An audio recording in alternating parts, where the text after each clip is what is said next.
And I remember I left the course. I was walking the streets and tears were just pouring down my face. And I was seeing strangers, walking past strangers on the street. And I felt so much love for every stranger that I saw.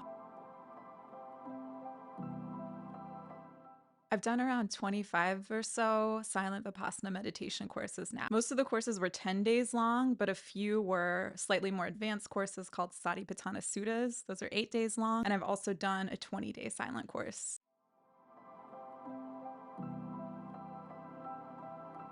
My experience has me completely convinced that this is the way out of suffering, and I'm so grateful that I found it. I think it's the best thing that a human being can do. It's also convinced me that transcending late stage capitalism so that less people are trapped in jobs that they hate and stuck in scarcity is key to providing people with the support they need so that more people can learn about Vipassana and start practicing it if they feel compelled to do so. So that's exactly what Seeds, our mutual aid organization, is working to do. If you like helping people in need and want to support efforts to share Vipassana with the world, please consider making a gift to help someone in need at the link in the description, and you'll also get seeds and thanks.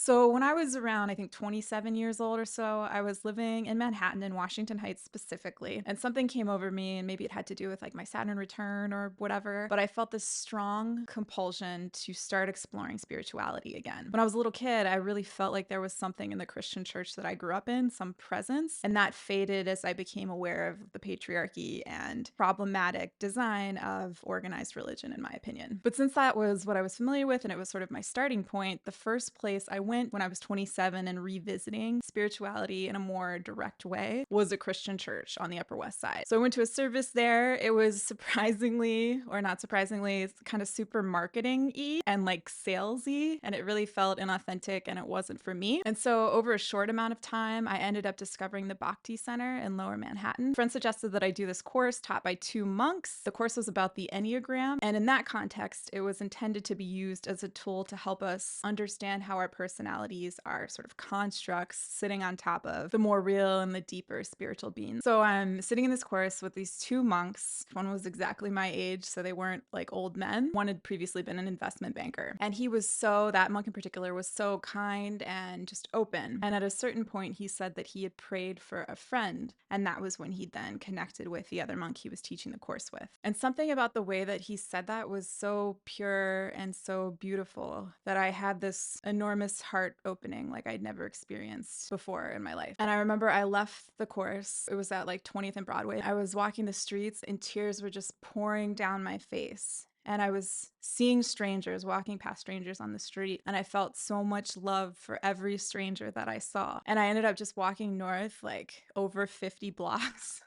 I continued to feel so much love for everyone. And I thought about like old abusive boyfriends, and I felt a lot of love for them and other people in my life, that I'd had difficult experiences with, and I felt love for them as well. And then I got up to 72nd Street and I was walking over to the train station to go like back up to Washington Heights where I lived. And as I was walking and like nearing the entrance to the train, I suddenly felt that same love for myself. And I was 28, I remember, and I realized that I had never experienced love like that prior to that moment. And I remember I went home and it started to fade after a few hours. And I emailed the friend who had recommended this course to me. And I was like sharing about this experience, but also talking about like, well, what do I do now that it's fading? Like, how can we live in that experience of overflowing love for everyone and everything?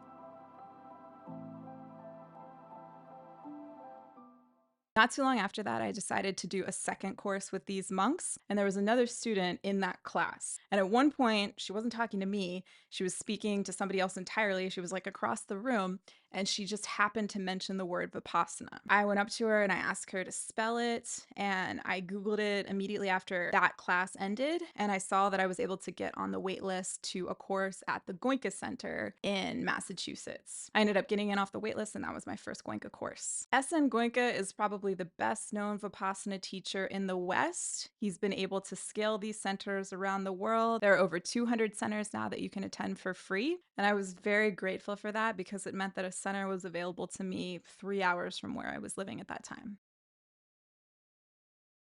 During my first course, the strongest memory I have is a memory of rage. I had so much anger coming up on the surface, and so much of it was releasing from my body. And at one point during the course, I remember realizing, like, oh, my father's behavior meant that he didn't have love for me. He didn't love me. And maybe that sounds like a sad realization to have, but if you're like me and you grew up in a narcissistic household, it's a helpful realization to have, because you then are able to start moving away from the place where you think everything has been your fault.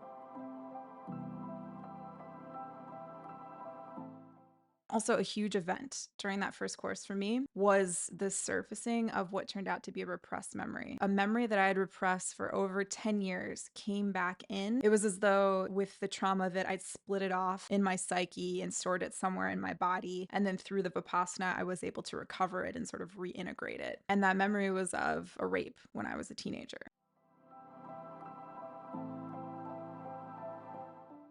Something that was so fascinating and so moving later on about that experience was that I think it was maybe in the future, in like my fourth course or so, the memory of the rape came into my head again. And I was kind of astonished to realize that the rage, the grief, all of the strong negative emotions I'd associated with that event were gone. And that helped me to finally understand what forgiveness actually is, how you actually can do it. I remember this movie that was out around 2014. I don't know if y'all had seen it, Philomena, with Dame Judi Dench. The thing is, I didn't even know I had a clitoris, Martin. Right. And these nuns had done something very terrible to her. And at the end of the film, she's able to forgive the main bad nun. And when I saw that in theaters, I remember just sobbing and just thinking but how? But how do you actually do that if someone has done something truly horrible to you? And through Vipassana, I then understood. I just did the practice. The rage and the grief came up on the surface. Eventually, sooner or later, if you keep practicing properly, it's released. And then all that's left is space for more love to come through you. And then you're free. You're